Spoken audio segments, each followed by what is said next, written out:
Okay, so as I mentioned, this is part 2 of the Ethics of Care vlog with Professor Fritz de Lange. If you haven't watched the first part yet, pop back and take a look at it on YouTube, Dion Forster on YouTube, and go and have a look at the Ethics of Care vlog. But this one is specifically discussing with Professor Fritz de Lange his work on the ethics of care and aging, and his book Loving Later Life. So thanks for tuning in again and downloading the vlog, and I hope you find it useful and enjoyable and stimulating and challenging.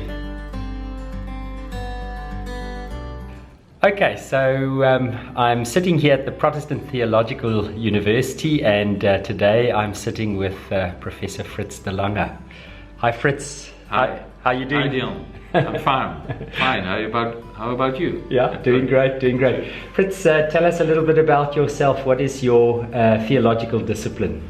My discipline is ethics, and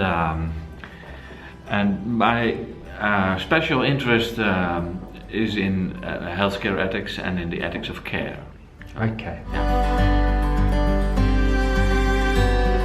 Fritz, I wonder if we can change gears slightly, and specifically you've focused on the ethics of care and particularly aging, and I wonder if you can tell us a bit about that project and specifically about your book. Oh yeah. So it's about, I think, 10 years now that I'm into this subject. It's about of aging, and the latest book I wrote is called Loving Later Life. Mm-hmm. An ethics of aging, mm-hmm. and I consider it to be the end of my trajectory, I think, in a certain sense, in a theoretical sense. Mm. It's a theological book. It's about the double command of love, the double love command. Mm-hmm. You should love, that's my thesis in the book that I defend, you should love your aging neighbor as you should love your aging self, as you love your aging self. And that's the problem. You should love your aging self, but you don't. Mm. You don't like growing old. Mm. You don't like to be old, because it reminds you of your finitude, of the body your body that's failing, all kind of functions you're losing. So in deeply we don't like old people, and we don't like to get old, and that's the problem. And how? So it's not about treating others. It's not about knowing to respect elderly. It's not a problem of your head, but it's something in the heart and your stomach also. So love your aging neighbor and love your aging self. It's a call. You need to be called for that. It's not in your nature. But how is it? How we can make it possible that we also love our the latest period, the latest phase in our life, and love people who surround us. That's the question I take up in the book, and I don't think I answered it, but I put it on a table. How important it is to look at aging from that angle, that specific angle of love and fear and disgust also. So from the perspective of moral emotions, in certain sense. Beautiful, beautiful. I think certainly that's one of the issues that in certain parts of our Christian theology we almost try to avoid it. Particularly when I think in Africa we have this prevalence of a sort of prosperity theology that almost wants to deny the reality of aging or death. Yeah. I think about some of the work, for example, that counters that, the work of Stanley Hauerwas, who reminds us that this is a part of life.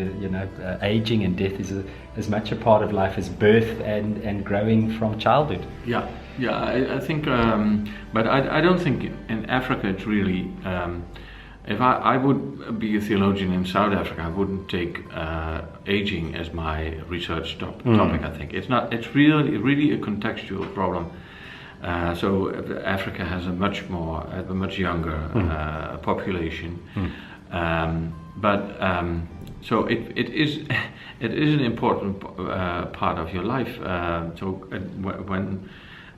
When the age is, when your age is, so the average age is about 40 or 30, or in countries with a high HIV/AIDS prevalence, even lower, then I should think then use of masculinity, of vitality, of these kinds of questions, and would be much more important to deal with than aging. So it's really a contextual affair, but it's not a luxury to deal with aging, because a large part of a population is getting old, and how to be old and how to get old in a dignified way. It's a matter of human dignity also. So people, the average age in Western countries is about 80, and most people retire if they have a job at 60 or 65, and it means that 20 or 30 years of your life you have still have those years ahead. And what are you going to do with it? And how society looks at you. So old people are easily marginalized, feel lonely, don't have any dignity anymore in society. They are losing their status, their social status, and on the other hand, they can contribute enormously to society. So society needs wise people who have a lot of experience in life and in other kind of businesses, so they can contribute enormously. So it's also a social and a political theme. It's not only a pastoral affair, so that's no okay. Yeah. Well, Fritz, thanks so much for talking to us today about your research. I'm going to ask you one last question. Yeah. This is always the trick question. Can you make one or two suggestions for the viewers of the blog? Things perhaps that they could read. Give them the title of your book. We'll also link it in the show notes. Yeah. But maybe begin with your book, and then one or two other things around aging, but also around the ethics of care.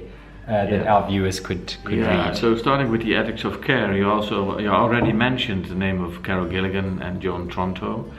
I think Joan Tronto is very well known about her early book Moral Boundaries, but I think you should also read Caring Democracy. I think for, ethics of care and the political relevance of it, also and especially I think in countries like South Africa. Read her book. My book is called Loving Later Life, as I said before, an ethics of aging, and it's published with Eerdmans, Grand Rapids. And for all, I've wrote several nice articles. They're all online on www.fritsdelange.nl. Fantastic. Fritz, we're going to put a link to that in the show notes. My thanks to you. Let's see if we can get us both in frame there. My thanks to you today, Fritz, for being on the vlog. I really appreciate it, and thanks for hosting us this week in Groningen. It's a beautiful city. Thank you, Dion. It was nice having you here. Yeah. Thanks.